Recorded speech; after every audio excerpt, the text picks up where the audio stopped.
नमस्कार विद्यार्थी मित्रांनो, स्टडी फ्लो अपडेट्स या आपल्या चॅनलवर मी तुमचं मनापासून स्वागत करतो। डी एड आणि बी एड पूर्ण करून शिक्षक भरतीची वाट पाहणाऱ्या माझ्या विद्यार्थी मित्रांसाठी आजची ही अपडेट म्हणजे एक मोठी सुवर्ण संधी आहे।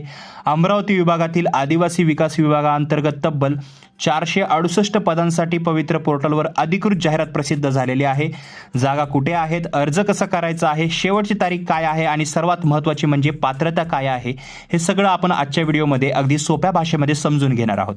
त्यामुळे व्हिडिओ शेवटपर्यंत नक्की बघा आणि चॅनलवर जर नवीन आलेला असाल तर सबस्क्राइब नक्कीच करा। बेल आयकॉनवर प्रेस करून ऑल नोटिफिकेशनवर क्लिक करा, त्यामुळे तुम्हाला भविष्यातील व्हिडिओचे नोटिफिकेशन मिळत राहतील। तसेच PDF डॉक्युमेंट सर्क्युलर जर मिळवायचे असेल तर डिस्क्रिप्शनमधला लिंक्स चेकआउट करायला विसरू नका। मित्रांनो, ही भरती अपर आयुक्त आदिवासी विकास अमरावती यांच्या अधीनस्थ असलेल्या 7 प्रकल्प अधिकारी कार्यालयांच्या कार्यक्षेत्रासाठी आहे। यामध्ये धारणी, पांदरकवडा, किनवट, अकोला, छत्रपती संभाजीनगर, पुसद व कळमनुरी या प्रकल्पांचा याच्यामध्ये समावेश होतो। ही भरती अनुसूचित म्हणजेच पेसा आणि अनुसूचित क्षेत्राबाहेरील म्हणजे नॉन पेसा शासकीय आश्रमशाळांमधील शिक्षक संवर्गासाठी आहे। आणि सर्वात आनंदाची बातमी म्हणजे एकूण 468 पदे 100% हे पवित्र पोर्टल प्रणालीद्वारे भरली जाणार आहेत। आता सर्वात महत्त्वाचा प्रश्न, अर्ज कधी करायचा? तर मित्रांनो, पवित्र पोर्टलवर नोंदणी केलेल्या पात्र उमेदवारांसाठी अर्ज आणि प्राधान्यक्रम भरण्याची सुविधा जी आहे ती सुरू करण्यात आलेली आहे। आणि लक्षात ठेवा, हे प्राधान्यक्रम तुम्हाला लॉक करण्याची शेवटची तारीख सुद्धा सांगण्यात आलेली आहे। मी ऑलरेडी प्रिव्हियसली बऱ्याच व्हिडिओजमध्ये याच्याबद्दल सांगितलेलं आहे। तर अजिबात वेळ न वाया घालवता तुम्ही तो प्रेफरन्स तुमचा लॉक करून घ्या।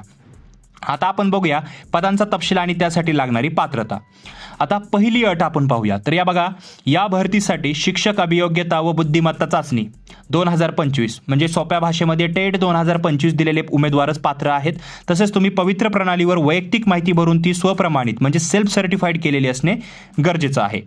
प्राथमिक शिक्षण सेवक इयत्ता 1ली ते 5वी आणि 6वी ते 8वी या पदांसाठी मराठी आणि इंग्रजी अशा दोन्ही माध्यमांच्या जागा आहेत।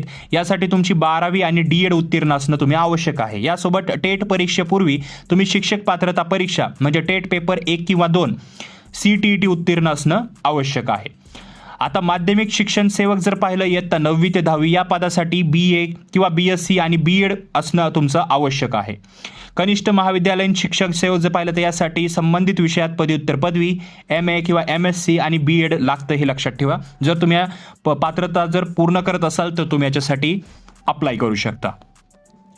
मित्रांनो, जाहिरातीतील एक अत्यंत महत्त्वाची सूचना दिलेली आहे जी तुम्हाला नोकरी जॉईन करण्यापूर्वीच माहिती असायला हवी। शासनाच्या 21 जून 2023च्या निर्णयानुसार जिल्हा परिषद शाळांमध्ये नव्याने नियुक्त होणाऱ्या शिक्षकांना जिल्हा बदलीचा म्हणजे डिस्ट्रिक्ट ट्रान्सफरचा हक्क असणार नाही।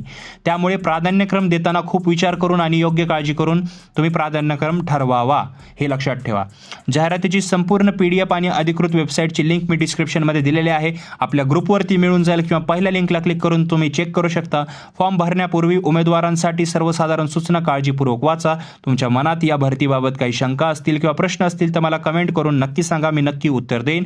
हा व्हिडिओ तुमच्या DED BEd झालेल्या मित्रमैत्रिणींसोबत नक्की शेअर करा आणि अशाच महत्त्वाच्या शैक्षणिक अपडेट्स आणि करिअर गायडन्ससाठी आपल्या स्टडी फ्लो अपडेट्स या चॅनलला सबस्क्राईब करा विसरू नका। मी मिळतो तुम्हाला पुढच्या व्हिडिओमध्ये, तोपर्यंत हा व्हिडिओ पाहिल्याबद्दल धन्यवाद।